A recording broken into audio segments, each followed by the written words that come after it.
প্রিয় নবম ও দশম শ্রেণীর শিক্ষার্থীবৃন্দ, অনলাইন পদার্থবিজ্ঞান ক্লাসে তোমাদেরকে আন্তরিকভাবে স্বাগত জানাচ্ছি। আমি রবীন্দ্রনাথ মধু, সহকারী শিক্ষক, Madartek Abdul Aziz school and college. আমাদের এই অনলাইন ক্লাসটি আয়োজন করেছেন আমাদের স্কুল পরিচালনা পর্ষদ, তো তাদের পক্ষ থেকে আমাদেরকে আমরা শুভেচ্ছা জানাচ্ছি। আজকের অনলাইন ক্লাসে পদার্থবিজ্ঞানের আলোচ্য বিষয় হচ্ছে স্থির তড়িৎ, অর্থাৎ দশম অধ্যায়। নবম এবং দশম শ্রেণীর শিক্ষার্থীবৃন্দ, তোমরা দশম অধ্যায় স্থির তড়িৎ বইটি খুলে একটু দেখো যে আমরা এখানে কি আলোচনা করতে পারি এবং কোন বিষয়টি নিয়ে আমরা আলোচনা করব। প্রথমে স্থির তড়িৎ, স্থির শব্দটি আমরা বুঝি সময়ের সাপেক্ষে যার অবস্থানের কোনরূপ পরিবর্তন সাধিত হয় না। অর্থাৎ সকাল 10টায় যেখানে আছে 11টায়ও সেখানে থাকবে, 2টায়ও সেখানে, 5টায়ও সেখানে, তাই সেই হচ্ছে স্থির। এখন এখানে একটি কথা আছে, বেসিক্যালি এই পৃথিবীতে কি কোনো বস্তু স্থির আছে? আসলে তো এই পৃথিবীতে কোনো বস্তু স্থির নেই। কি কারণে স্থির নেই? কারণ পৃথিবী নিজেই স্থির না। অর্থাৎ পৃথিবী নিজে সূর্যের চতুর্দিকে একটা নির্দিষ্ট কক্ষপথে পরিভ্রমণরত অবস্থায় আছে। তো সেই গতিশীল পৃথিবীতে কোনো কিছুকে স্থির কল্পনা করা অনুচিত কার্য অবশ্যই। তবে পৃথিবীর সাপেক্ষে তো কোনো বস্তু স্থির থাকতেই পারে। যেমন আমাদের এই বিল্ডিংটি আমরা যদি বলি, এটা সকাল 10টায়ও পৃথিবীর যেখানে ছিল, এখন 2টায়ও আমাদের সেই একই জায়গায় অবস্থান করছে। অর্থাৎ এই বস্তুটি পৃথিবীর সাপেক্ষে স্থির। তাহলে স্থির তড়িৎ মানে কি? স্থির তড়িৎ মানে তড়িৎ যদি প্রবাহমান না থাকে, অর্থাৎ কোনো একটি নির্দিষ্ট জায়গায় যদি সেটি স্থির অবস্থায় থাকে, তখন তাকে আমরা স্থির তড়িৎ বলি। আমরা আমাদের দৈনন্দিন জীবনে যে কিছু কাজ আমরা করি, যেমন আমরা চিরুনি দিয়ে আমরা কি করি? মাথা আশ্রয়। প্রত্যেকেই আমরা চিরুনি দ্বারা মাথা আশ্রয়। যাদের চুল আমার মতন ছোট তাদের কথা বাদ দিলাম, যাদের চুল একটু বড় এবং যাদের চুলে তেল খুব একটা বেশি নেওয়া হয় না, এই সকল লোকের চুল যদি চিরুনি দিয়ে তুমি অনেক সময় যাবত আশ্রাইতে থাকো, এবং ওই চিরুনিটি অনেক সময় আশ্রানোর পরে যদি তুমি কতগুলি কাগজের টুকরার সামনে চিরুনি থেকে নিয়ে নাও, তাহলে দেখা যাবে কি চিরুনি কাগজের টুকরাগুলিকে আকর্ষণ করে নিয়ে যাচ্ছে। অর্থাৎ এক্ষেত্রে আমাদের একটি ঘটনা কি হলো, এক্ষেত্রে আমাদের এটা কিন্তু একটা ভৌতিক ঘটনাও মনে হতে পারে। চিরুনি কেন কাগজের টুকরাকে টেনে নিয়ে যাবে? আসলে বিষয়টি কি হচ্ছে, চুলের সঙ্গে চিরুনির ঘর্ষণের ফলে সেখানে এক রকমের বিদ্যুৎ উৎপন্ন হয়েছে, অর্থাৎ তড়িৎ উৎপন্ন, আধান উৎপন্ন হয়েছে। সেই আধানটি চিরুনির গায়েই লেগে আছে। সেই আধানটি কি করছে, তোমার এই কাগজের টুকরোগুলিকে সে আকর্ষণ করে নিতে যাচ্ছে। অর্থাৎ এটি স্থির তড়িতের একটি দৃষ্টান্ত হতে পারে। আমরা যদি আরও একটি দৃষ্টান্তে যাই, তাহলে আমরা কতগুলি মৌলিক পদার্থের নাম কিন্তু আমরা প্রত্যেকেই জানি। সেই মৌলিক পদার্থগুলি কী কী হতে পারে? যেমন 1 নম্বর মৌলিক পদার্থটি হচ্ছে কি আমাদের হাইড্রোজেন, 2 নম্বরটির নাম হচ্ছে কি হিলিয়াম, 3 নম্বরটির নাম হচ্ছে লিথিয়াম, 4 নম্বরটির নাম হচ্ছে বেরিলিয়াম, 5 নম্বরটির নাম হচ্ছে বোরন, 6 নম্বরটির নাম হচ্ছে কার্বন, 7 নম্বরটির নাম হচ্ছে নাইট্রোজেন, 8 নম্বরটির নাম হচ্ছে অক্সিজেন, 9 নম্বরটির নাম হচ্ছে ফ্লোরিন, 10 নম্বরটির নাম হচ্ছে কি নিয়ন, 11 নম্বরটির নাম হচ্ছে কি সোডিয়াম। আচ্ছা, 11 নম্বরটি নিয়েই আমরা একটু খেলাধুলা শুরু করি। একটু সবাই লক্ষ্য করো, 11 নম্বর মৌলিক পদার্থটির নাম যদি সোডিয়াম হয়, তাকে আমরা সূচিত করলাম কি দ্বারা? Na দ্বারা। খুব মজার প্রশ্ন, বললাম সোডিয়াম, লিখলাম Na। কি সাংঘাতিক ঘটনা! কিন্তু এবার যখনই আমরা কেমিস্ট্রি ক্লাস পড়েছি, তখন আমরা জেনেছি যে সকল মৌলিক পদার্থের ল্যাটিন নামের আদ্যাক্ষর দ্বারাই কিন্তু ওই মৌলের সংকেত বা প্রতীকটি নির্ধারণ করা হয়ে থাকে। সেই কারণে যেহেতু সোডিয়ামের ল্যাটিন নাম হচ্ছে নেট্রিয়াম, তাই এটাকে Na দ্বারা সূচিত করা হয়েছে। যেমন লোহার ল্যাটিন নাম হচ্ছে কি ফেরাম, এই জন্য এটিকে Fe দ্বারা চিহ্নিত করা হয়, এর অর্থাৎ প্রতীক। এখন সোডিয়ামের তোমরা বলছো কি যে রোল নাম্বার হচ্ছে 11, পারমাণবিক সংখ্যা হচ্ছে কত? 11। এখন পারমাণবিক সংখ্যা যখন 11 হবে, এই সোডিয়ামটিরেই তুমি পারমাণবিক ভর সংখ্যা বলে একটি শব্দ থাকে। সেই পারমাণবিক ভর সংখ্যাটি কত হয়ে গেল? 23। যখন পারমাণবিক ভর সংখ্যাটা 23 হবে, অর্থাৎ আর এটা যদি 11 হয়ে যায়, 23 পূর্ণ সংখ্যায় না, কিন্তু তারপরে আমরা ধরে নিয়েছি যে এটি কত হচ্ছে 23। যদি 23 হয় তাহলে প্রত্যেকটি পরমাণুর মধ্যে, অর্থাৎ এটা আমাদের কেমিস্ট্রির একটি ছোট্ট আলোচনা, প্রত্যেকটি পরমাণুর মধ্যেই স্থায়ীভাবে 3টি কণিকা বিদ্যমান থাকে। সেই কণিকা 3টি কি কি আমরা জানি। প্রথম কণিকাটির নাম হচ্ছে ইলেকট্রন, পরের কণিকাটির নাম হচ্ছে প্রোটন, পরেরটির নাম হচ্ছে কি নিউট্রন। এবং এই 3 কণিকা তো থাকতেই হবে, মানে এটি না থাকবার কোনো সুযোগ নেই। এরপরে থাকলেও থাকতে পারে, না থাকলেও না থাকতে পারে। এমন কিছু কণিকা আছে যেমন এন্ট্রি পজিট্রন, মেসন, নিউট্রোনা, এই শ্রেণীর কণিকা থাকলেও থাকতে পারে, না থাকলেও না থাকতে পারে। দ্যাট ইজ তারা হচ্ছে কি অস্থায়ী কণিকা। আমাদের এই অস্থায়ী কণিকা নিয়ে আমাদের আলোচনা করার কোনো বিষয়বস্তু না। আমরা এখন স্থায়ী কণিকা নিয়ে একটু আলোচনা করবো। স্থায়ী কণিকা, তোমরা ডিম সবাই দেখেছো, খেয়েছো। ডিমের কুসুমের মতন করে যদি একটি অংশ তোমরা কল্পনা করো যে সেটি হচ্ছে কি হলুদ অংশ, অর্থাৎ এই ডিমের কুসুমটাকে যদি আমরা নিউক্লিয়াস বলে থাকি, অর্থাৎ প্রত্যেকটি পরমাণুরই এরকম কি রয়ে গেছে, একটি নিউক্লিয়াস রয়ে গেছে। এই নিউক্লিয়াসের মধ্যে নিউট্রন থাকবে, আর কি থাকবে তোমার প্রোটন থাকবে। অর্থাৎ এখন সোডিয়ামের ক্ষেত্রে নিউট্রন হচ্ছে কয়টি আর প্রোটনই বা হচ্ছে কয়টি। এখন কোন পরমাণুর প্রোটন সংখ্যাই হচ্ছে তার পারমাণবিক সংখ্যা, অর্থাৎ এই পরমাণুটির মধ্যে প্রোটন সংখ্যা কতটি আছে, পারমাণবিক সংখ্যা যেহেতু আমাদের এখানে কত আছে 11, সুতরাং এর প্রোটন সংখ্যা কত হবে 11। সমস্যা হচ্ছে নিউট্রন সংখ্যা কি প্রোটন সংখ্যার সমান থাকবে? আসলে সমান কোনো কোনো ক্ষেত্রে থাকতেও পারে, কোনো কোনো ক্ষেত্রে নাও থাকতে পারে। অর্থাৎ সেটি কিরকম, যে পারমাণবিক ভর সংখ্যা, অ্যাটমিক ওয়েট নাম্বার যেটিকে আমরা বলছি, সেই সংখ্যাটি হচ্ছে কি 23। অর্থাৎ এই 23 সংখ্যাটি আসছে মূলত নিউট্রন এবং প্রোটন এই দুইটি কণিকার সংখ্যাকে যখন যোগ করবো তখনই তার পারমাণবিক ভর সংখ্যাটি চলে আসবে। অর্থাৎ এই ক্ষেত্রে যদি প্রোটন থাকে 11টি আর নিউট্রন কয়টি জানি না, আর তাদের যোগফল যদি 23 হয়, তাহলে আমরা যদি এখানে একটু গণিত শাস্ত্র খাটাই, তাহলে n = কত আসবে 12টি। দ্যাট ইজ n হচ্ছে কত এই ক্ষেত্রে 12টি। মজার ব্যাপার হচ্ছে কি, এনটি হচ্ছে সর্বদা চার্জ নিউট্রাল, মানে তার কোনো রকমের চার্জই কিন্তু নেই। পক্ষান্তরে প্রোটন কিন্তু পজিটিভ চার্জযুক্ত কণিকাকে আমরা প্রোটন বলি, যেটি পরমাণুর কেন্দ্রে বা নিউক্লিয়াসে বিদ্যমান থাকে। এখন এই চার্জ নিরপেক্ষ কণিকা এবং চার্জ প্লাস চার্জযুক্ত কণিকা এরা একত্রে একটি সংগঠিত অবস্থায় নিউক্লিয়াস আকারে কিন্তু অবস্থান করে। কেন করে, কি জন্য করে, এই বিষয়টি আমরা এখন আলোচনা করতে চাচ্ছি না। অর্থাৎ এই যে আমাদের নিউক্লিয়াস, এই নিউক্লিয়াসের চতুর্দিকে কতগুলি সার্কেল থাকে, এগুলোকে বলা হয় কি সার্কেল। যেমন সূর্যকে কেন্দ্র করে গ্রহ, নক্ষত্র, উপগ্রহগুলো কতগুলি নির্দিষ্ট মানে নিজস্ব কতগুলি কক্ষপথ থাকে, সেই কক্ষপথে তারা কি করে পরিভ্রমণরত অবস্থায় থাকে। ঠিক নিউক্লিয়াসের চতুর্দিকে এই ইলেকট্রন নামক যে কণিকাটা, অর্থাৎ এই কণিকাটির চার্জ কি হচ্ছে কি তোমার নেগেটিভ চার্জযুক্ত কণিকা, সেই নেগেটিভ চার্জযুক্ত কণিকাটি নিউক্লিয়াসের চতুর্দিকে কি অবস্থায় থাকে, ঘূর্ণায়মান অবস্থায় থাকে। অর্থাৎ ঘূর্ণায়মান অবস্থায় যদি থাকে, তাহলে এক্ষেত্রে প্রথমে আমাদের এই পরমাণুটির মধ্যে, অর্থাৎ এই যে সোডিয়াম যে আমরা পরমাণুর কথা বললাম, সেই সোডিয়াম পরমাণুর মধ্যে আমাদের প্রোটন আছে কতটি আমরা দেখলাম 11টি। একটি নিরপেক্ষ পরমাণুতে যতগুলি প্রোটন থাকে ঠিক ততগুলি কি থাকে ইলেকট্রন থাকবে। অর্থাৎ প্রোটন যা, ইলেকট্রন হচ্ছে মূলত তাই। অর্থাৎ প্রোটনের চার্জটা যদি পজিটিভ হয়, ইলেকট্রনের চার্জটা যদি নেগেটিভ হয়, তাহলে পজিটিভ এবং নেগেটিভ যদি সমান না হয়, তাহলে সেক্ষেত্রে তো তার নিরপেক্ষতার প্রশ্নই আসে না।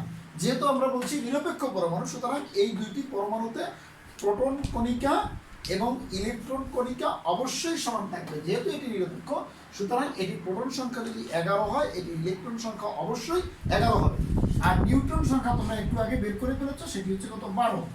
এখন এই 11খানা ইলেকট্রন নিউক্লিয়াসের চতুর্দিকে থাকবে। তার মানে প্রথম কক্ষপথে কয়টি ইলেকট্রন থাকবে, একটা, আর একটা কত হচ্ছে 2টি।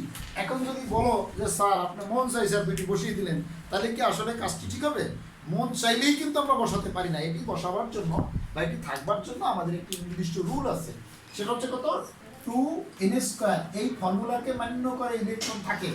অর্থাৎ 2 একটি কনস্ট্যান্ট নাম্বার, n হচ্ছে অরবিট নাম্বার। দ্যাট ইজ এই অরবিটটিকে হচ্ছে 1 নাম্বার অরবিট বলবো, এটিকে আমরা 2 নাম্বার অরবিট বলবো, এটিকে আমরা 3 নাম্বার অরবিট বলবো। আমার প্রিয় স্টুডেন্ট, প্রত্যেকে অবশ্যই তোমরা জানো যে এরকম করে প্রত্যেকটি পরমাণুর ক্ষেত্রে টোটাল অরবিট থাকার সংখ্যা আছে বা সম্ভাবনা আছে মোট 7খানা অরবিট থাকতে পারে। তাহলে 7খানা অরবিট নিয়ে আমাদের আপাতত আলোচনা না করলেও চলবে, আমরা 3খানা অরবিটের কথা একটু দেখতেছি। যদি 3খানা অরবিট থাকে তাহলে ফার্স্ট অরবিট মানে অরবিট নাম্বার 1 তারপর স্কয়ার করলে কত হচ্ছে 2 গুণ 1 দ্যাট ইজ 2 কে কত হচ্ছে 2, দ্যাট ইজ প্রথম অরবিটে ইলেকট্রন থাকবে কতটি 2টি। আচ্ছা দ্বিতীয় অরবিটে 2 গুণ কত হচ্ছে 2 এর উপর স্কয়ার, তার মানে 2 গুণ 2 দুগুণে কত হচ্ছে 4, দ্যাট ইজ 4 দুগুণে কতটি ইলেকট্রন থাকবে 8টি ইলেকট্রন থাকবে। এই 8টি ইলেকট্রনকে যদি আমরা দ্বিতীয় অরবিটে বসিয়ে দেই, মনে করো এইখানে একটি ইলেকট্রন থাকলো, এইখানে একটি ইলেকট্রন থাকলো, এইখানে একটি ইলেকট্রন থাকলো, এইখানে একটি ইলেকট্রন থাকলো, এইখানে একটি থাকলো, এইখানে একটি থাকলো, এইখানে একটি থাকলো, এরপরে এইখানে একটি থাকলো, দ্যাট ইজ 8টি ইলেকট্রন আমাদের হয়ে গেল। অর্থাৎ প্রথম অরবিটে যদি 2টি থাকে, পরবর্তী অরবিটে আমাদের ইলেকট্রন হয়ে গেল কয়টি 8টি, দ্যাট ইজ 8 এবং 2 যোগ করার পরে ইলেকট্রন আমরা বিন্যস্ত করে ফেলছি কতটি 10টি। আমার হাতে ইলেকট্রন রয়ে গেছে কতটি 11টি, দ্যাট ইজ আমাদের তৃতীয় কক্ষপথের জন্য 1খানা ইলেকট্রন রয়েছে। কিন্তু নিয়ম অনুযায়ী তৃতীয় কক্ষপথে ইলেকট্রন থাকার কথা কতটি 2 গুণ 3 এর উপর স্কয়ার, দ্যাট ইজ 2 গুণ 3 3 9, দ্যাট ইজ 9 দুগুণে কত হচ্ছে 18টি। ওরে বাপ রে বাপ, 18টি ইলেকট্রন যদি প্রয়োজন হয় সেক্ষেত্রে আমার ইলেকট্রন আছে মাত্র 1খানা। অর্থাৎ এই অরবিটের একটা মিনিমাম দাবি থাকে, তার পূর্ববর্তী কক্ষপথে কতটি ইলেকট্রন আছে সে সেই কয়টি ইলেকট্রন কিন্তু সে দাবি করতে পারে। দ্যাট ইজ তাকে যদি 18টি নাও দেওয়া সম্ভব হয় তাহলে তার দাবি কতটি 18টি, সেই 18টি না 8টি ইলেকট্রন। অর্থাৎ 8টি ইলেকট্রন যখন তার দাবি থাকবে, সে 8টি ইলেকট্রন তার দাবি মানে এটি তার দরকার, সেক্ষেত্রে আছে কতটি 1 মানে 7টি তার কম আছে, আছে কতটি 1টি। অর্থাৎ 1টি ইলেকট্রন আছে, তার আরো ইলেকট্রন দরকার কত হচ্ছে 7টি। যদি ওই অরবিটের মিনিমাম চাহিদাকে আমরা পূরণ করতে চাই তাহলে সেক্ষেত্রে আমাদের ইলেকট্রন প্রয়োজন হবে কতটি আরো 7টি ইলেকট্রন। তাহলে এই পরমাণুটির জন্য এটি খুব অসম্ভব একটি কাজ যে অন্য কোনো পরমাণু থেকে 7টি ইলেকট্রন নিয়ে আসতে হবে, নয়তোবা তাকে একটি ইলেকট্রন ছেড়ে দিতে হবে। যে কারণে এই সোডিয়াম ধাতুটি কি করে, সোডিয়াম ধাতু নিরুপায় হয়ে সে করে কি একটি ইলেকট্রন দান করে দেয়। যখনই একটি ইলেকট্রন দান করে দেয় তখন সে ইলেকট্রন দান করে দিলে পরে সোডিয়াম পজিটিভ আয়নে রূপান্তরিত হয়। এখন প্রশ্ন হচ্ছে যে স্যার পজিটিভ আয়ন কি জন্য হয়ে গেল? এই জন্য হয়ে গেল যে ইলেকট্রন দান করলে তো পজিটিভই হয়, এটা যেমন একটি কথা। আরেকটি কথা যদি তুমি এইখানে দেখো যে পি সমান ছিল কত হচ্ছে +11 আর ই সমান সমান ছিল কত হচ্ছে -11।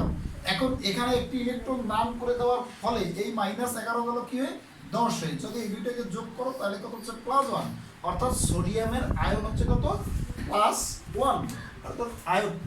এবার আমরা আয়ন শব্দটি জানবো। আয়ন হচ্ছে কি একটি পরমাণুতে যখন ইলেকট্রন বিন্যাস করা হয়, অর্থাৎ sp_df এই শক্তি স্তরে যদি ইলেকট্রনগুলিকে আমি সাজিয়ে লিখি তাহলে সেক্ষেত্রে দেখা যাবে কি কোনো কোনো পরমাণু ইলেকট্রন দান করে অথবা কোনো কোনো পরমাণু ইলেকট্রন গ্রহণ করে।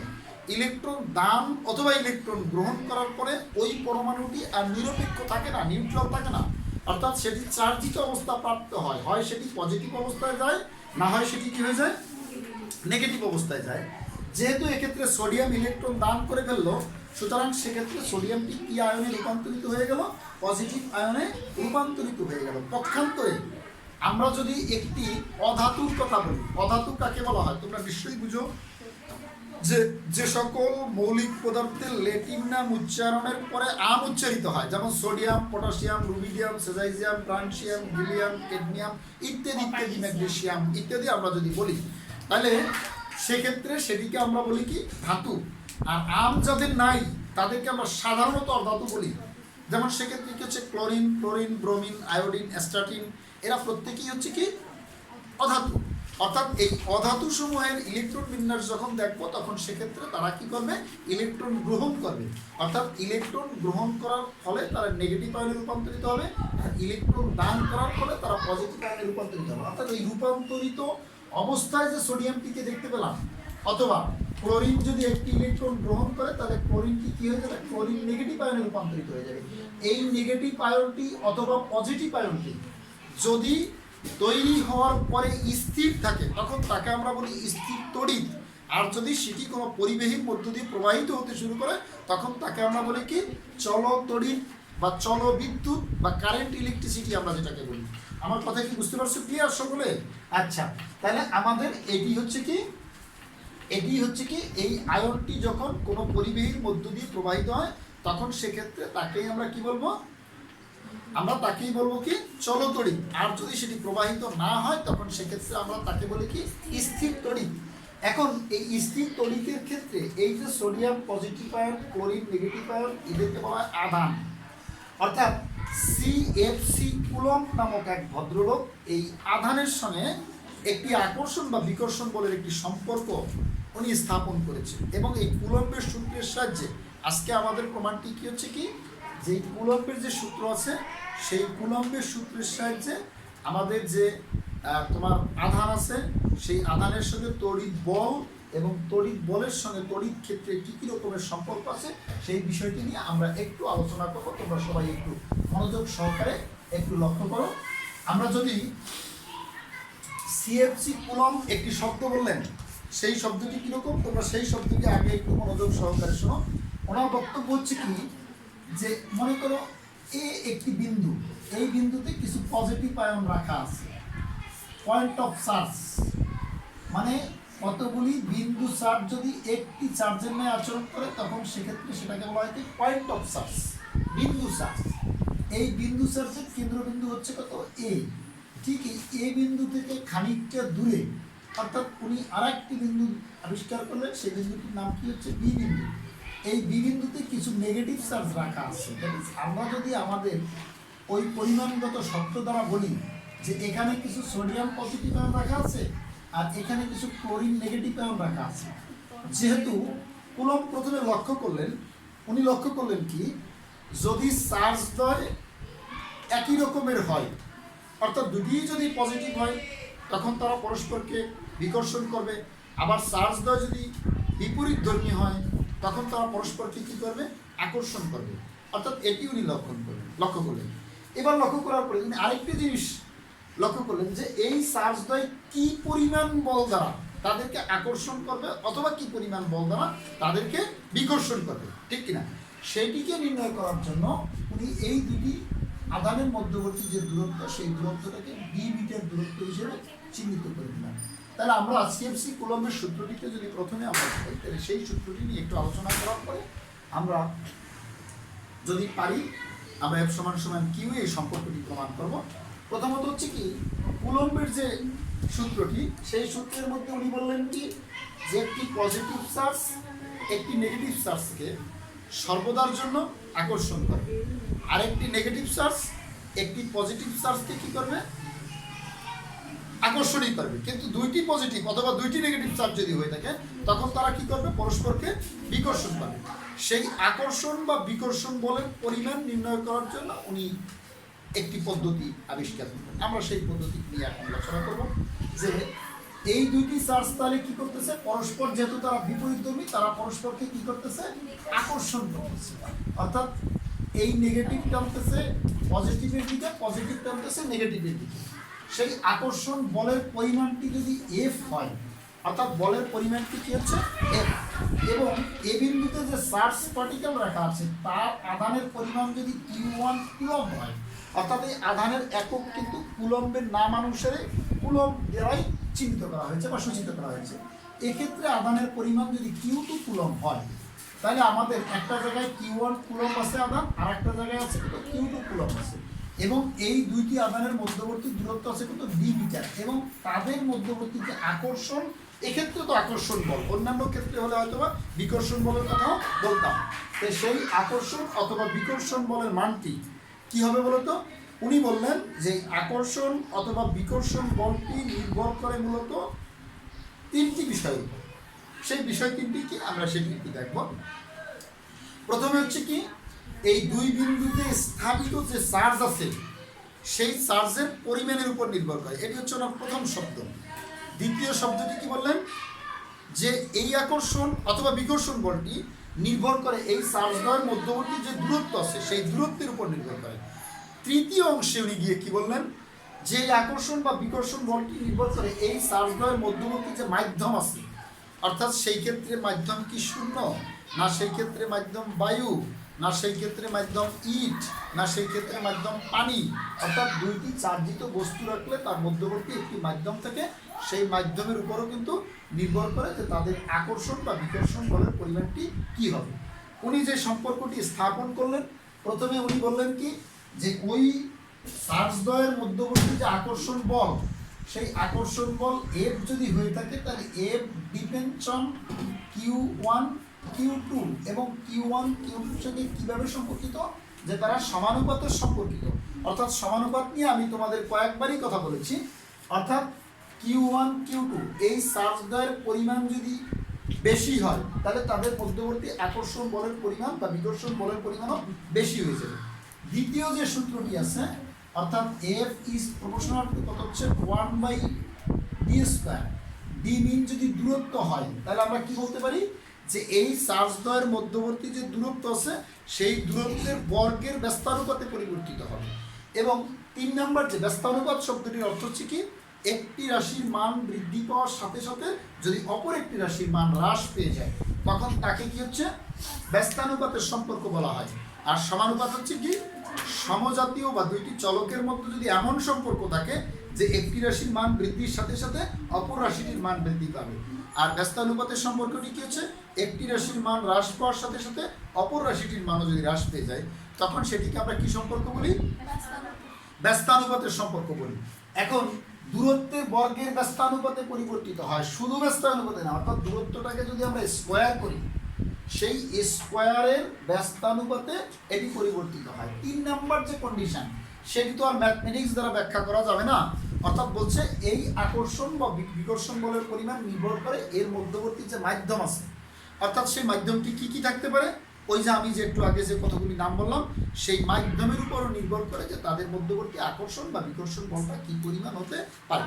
এখন যদি আমরা এই কাজটিকে দুইটি যে সূত্র দেখলাম আমরা 1 নম্বর এবং 2 নম্বর সূত্র, অর্থাৎ কুলম্ব এই দুইটি সূত্রকে যখন সমন্বয় করেছেন তখন বললেন কি যে এফ ইজ প্রপোর্শনাল টু কত হচ্ছে Q1 Q2 বাই কত হচ্ছে d²।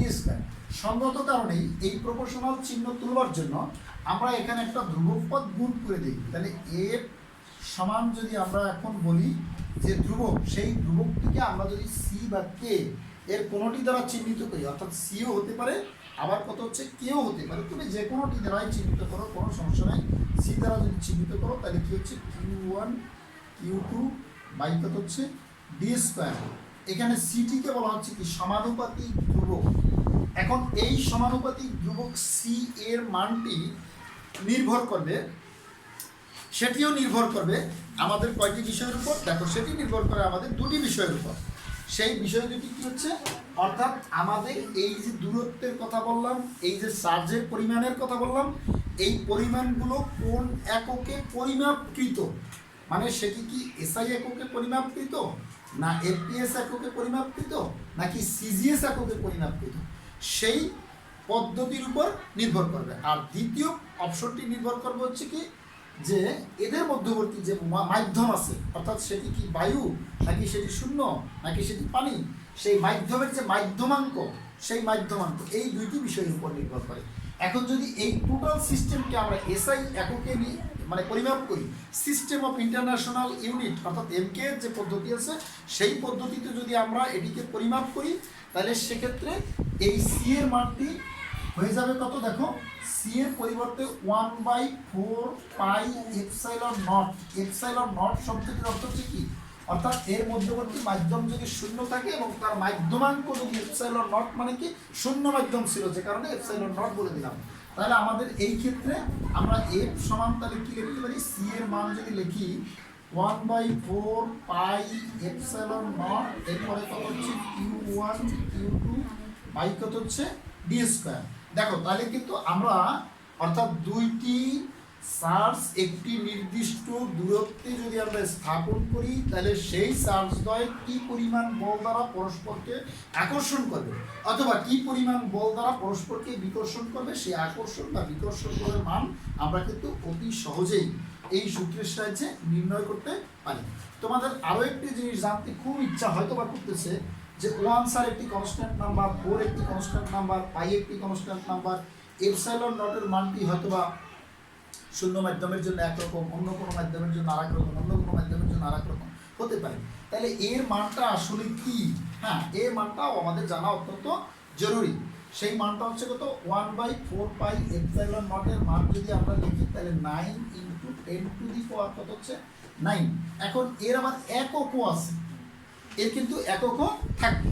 এর এককটা থাকবে কি? এখন এই মানটিকে আমরা কিভাবে এটিকে আমরা সংজ্ঞায়িত করতে পারি সেটির দিকে যদি আমরা একটু লক্ষ্য করি, অর্থাৎ যদি আমরা লক্ষ্য করি তাহলে এখানে Q1 এর পরিবর্তে 1 কুলম্ব চার্জ বসাই, Q2 এর পরিবর্তে 1 কুলম্ব চার্জ বসাই এবং এদের মধ্যবর্তী দূরত্ব যদি 1 মিটার বসাই, তাহলে সেক্ষেত্রে দেখো তো সম্পর্কটি কীরকম আসে।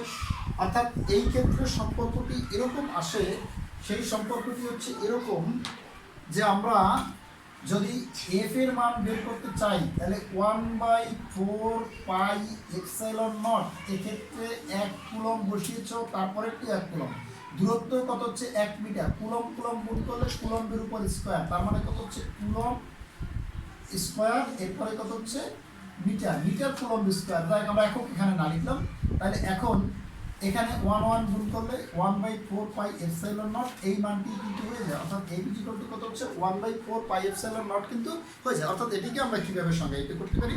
অর্থাৎ 1 কুলম্ব আহিত বা আধানের দুইটি বস্তুকে পরস্পর থেকে যদি আমরা 1 মিটার দূরে স্থাপন করি, তখন ওই আধানদ্বয় পরস্পরকে যে পরিমাণ বল দ্বারা আকর্ষণ করে অথবা বিকর্ষণ করে, সেই বলের মান কত হচ্ছে 9 × 10⁹ নিউটন বল দ্বারা তারা পরস্পরকে কী করবে? আকর্ষণ করবে অথবা বিকর্ষণ করবে। অর্থাৎ আমাদের এই বক্তব্যটি কি আমরা ক্লিয়ার করতে পারলাম? অর্থাৎ বক্তব্যটি কীরকম হলো যে আমরা এর বাইরে বোধহয় আজকে আর আলোচনা করতে পারবো না, আগামী ক্লাসে অন্য আমরা কিছু আলোচনা করবো। আবার একটু খেয়াল করো, এ বিন্দুতে Q1 চার্জ রাখা আছে, বি বিন্দুতে Q2 চার্জ রাখা আছে, একটা পজিটিভ আছে আর একটা নেগেটিভ আছে, এবং সেই চার্জের পরিমাণ আমরা প্রথম ক্ষেত্রে বলছি কি Q1, পয়েন্টটি কত হচ্ছে Q2, এবং এই চার্জিত বস্তুদ্বয়ের কেন্দ্র থেকে আর এক কেন্দ্র পর্যন্ত যে দূরত্ব, সেই দূরত্ব কত হচ্ছে ডি মিটার। যদি সেই দূরত্ব ডি মিটার হয়, তখন তাদের মধ্যে যে আকর্ষণ অথবা বিকর্ষণের বলের পরিমাণ যদি এফ হয়, তাহলে সেই এফটি নির্ভর করে মূলত কি আধানদ্বয়ের গুণফলের উপর, আর একটা জিনিসের উপর নির্ভর করে, অর্থাৎ এদের মধ্যবর্তী দূরত্বের উপর আরেকটি জিনিসের উপর নির্ভর করে, অর্থাৎ চারদ্বয়ের মধ্যবর্তী যে মাধ্যম আছে সেই মাধ্যমের উপর নির্ভর করে। অর্থাৎ যদি সেটি নির্ভর করে, তাহলে সেক্ষেত্রে আমরা সেই সূত্র দুটিকে যদি আমরা লিখি যে গুণফলের সমানুপাতিক এবং এদের মধ্যবর্তী দূরত্বের বর্গের ব্যস্তানুপাতিক, এবং পরবর্তী যে মাধ্যম আছে সেই মাধ্যমটিকে যদি আমরা ম্যাথমেটিক্সের ভাষায় প্রকাশ করতে না পারি, তাহলে এই দুইটা সমীকরণকে যদি আমরা এক করি, তাহলে আমাদের কি দাঁড়ায়? F is proportional to কত হচ্ছে Q1 Q2 বাই কত হচ্ছে B স্কয়ার। অর্থাৎ এই প্রপোর্শনাল চিহ্ন অর্থাৎ সমানুপাতিক চিহ্নটি তুলবার জন্য আমরা কি করব? একটি ধ্রুবক পদ গুণ করে দেবো, এবং সেই ধ্রুবক পদটি C ধরতে পারো, সেই ধ্রুবক পদটিকে কে ধরতে পারো, বা তোমার মন মতো ধরলে ধরতে পারো, কিন্তু আসলে যিনি সূত্র আবিষ্কার করেছেন তার সম্মানের জন্য আমরা এটিকে C দ্বারাই চিহ্নিত করে নিলাম। এখন এই C এর মানটি আমি বলছি কি নির্ভর করে দুইটি বিষয়ের। প্রথম বিষয়টি হচ্ছে অর্থাৎ এই সিস্টেমের মধ্যে আমাদের যে রাশিগুলি ব্যবহৃত হচ্ছে সেই রাশিগুলির যে একক আছে সেই এককটা যদি এসআই সিস্টেমে পরিমাপিত হয়, অর্থাৎ সিস্টেম অফ ইন্টারন্যাশনাল ইউনিটে পরিমাপ হয়, এবং এদের মধ্যবর্তী মাধ্যম যদি তোমার শূন্য থাকে, শূন্য মাধ্যম মানে কিছু না, তখন সেক্ষেত্রে তার মাধ্যমাঙ্ক কত হচ্ছে ε0। অর্থাৎ সেই ক্ষেত্রে আমরা যদি এখানে 1 কুলম্ব এখানে 1 কুলম্ব এবং মধ্যবর্তী দূরত্ব যদি 1 মিটার বসাই, তাহলে আমরা 1 গুণ 1 বাই কত হচ্ছে 1, অর্থাৎ 1/4πε0 এটার মান কত হচ্ছে পরীক্ষিতভাবে আমরা দেখেছি 9 × 10⁹ নিউটন। অর্থাৎ এটা হচ্ছে কি এই দুটি চার্জের মধ্যবর্তী আকর্ষণ বা বিকর্ষণ বলের মান কত হচ্ছে 9 × 10⁹ নিউটন। এখন তোমরা কিন্তু এই সূত্রটির সঙ্গে সম্পর্কিত আরেকটি সূত্র তোমরা অবশ্যই পদার্থবিজ্ঞানে জেনেছো, এবং সেটা তোমরা নিউটনের যে মহাকর্ষীয় সূত্র সেই মহাকর্ষীয় সূত্রের ক্ষেত্রে করেছো। অর্থাৎ সেক্ষেত্রে বলা হচ্ছে দুটি বস্তু কণা যদি নির্দিষ্ট দূরত্বে থাকে, তাহলে তাদের মধ্যে যে আকর্ষণ বল থাকে সেই আকর্ষণ বলটি নির্ভর করে কি হচ্ছে বস্তু কণাদ্বয়ের ভরের গুণফলের সমানুপাতিক এবং এদের মধ্যবর্তী দূরত্বের বর্গের ব্যস্তানুপাতিক, এবং সেই ক্ষেত্রে কাজ করে কি বরাবর? ওই দুটি বস্তু কণাদের কেন্দ্রের সংযোজক সরলরেখা বরাবর কাজ করে। পার্থক্যটি কি? মজার ব্যাপার হচ্ছে কি দুইটি সূত্র প্রায় সেম টু সেম, কিন্তু নিউটনের সূত্রটিতে শুধু আকর্ষণের কথা বলা হচ্ছে, আর কুলম্বের সূত্রটিতে কি হচ্ছে, আকর্ষণ অথবা বিকর্ষণ দুইটি শব্দেরই আমাদের এখানে অবতারণা করা হয়েছে। অর্থাৎ এক্ষেত্রে আকর্ষণও হতে পারে, এক্ষেত্রে বিকর্ষণও হতে পারে। এবং আকর্ষণ বিকর্ষণ কেন হবে সেই শব্দটিও তোমাদের বললাম, যদি চার্জ দ্বয় একই ধরনের হয়, অর্থাৎ দুটিই যদি পজিটিভ হয় অথবা দুটিই যদি নেগেটিভ হয়, তাহলে সেক্ষেত্রে চার্জ দ্বয়ের মধ্যবর্তী বলটি কি প্রকৃতির হবে, অর্থাৎ সেটি একটি বিকর্ষণ বল হবে। আর যদি দুটি চার্জ বিপরীত ধর্মী হয়, অর্থাৎ একটা পজিটিভ অন্যটি যদি নেগেটিভ হয়, তাহলে সেক্ষেত্রে তাদের মধ্যবর্তী বলের যে প্রকৃতি, সেই প্রকৃতিটি কীরকম হবে, সেই প্রকৃতিটি হবে কি তোমার আকর্ষণ ধর্মী বল, আমরা সেক্ষেত্রে পরিলক্ষিত করবো। আচ্ছা প্রিয় স্টুডেন্ট, পদার্থবিজ্ঞান সাবজেক্টটিকে তোমরা যদি খুব কঠিন কোনো সাবজেক্ট মনে করে থাকো, তাহলে এটি অত্যন্ত কঠিন হয়ে যাবে। আসলে আমার জানার মতে যারা ম্যাথমেটিক্সে ভালো তারা পদার্থবিজ্ঞান অবশ্যই ভালো, এবং পদার্থবিজ্ঞান হচ্ছে সবচেয়ে মজার এবং সবচেয়ে সহজ সাবজেক্ট যদি তুমি সেটিকে প্রতিদিন অন্তত 1 ঘন্টা করে তুমি পড়ার চেষ্টা করো। তো যাই হোক, তোমাদের সকলকে আমি আমার অনলাইন ক্লাসে আজকের এই পদার্থবিজ্ঞানের অনলাইন ক্লাসটিতে সকলকে ধন্যবাদ, এবং আবারও সকলের সুস্বাস্থ্য ও দীর্ঘায়ু কামনায় আমার ক্লাসটি এখানেই শেষ করছি। ধন্যবাদ সকলকে। হ্যাঁ।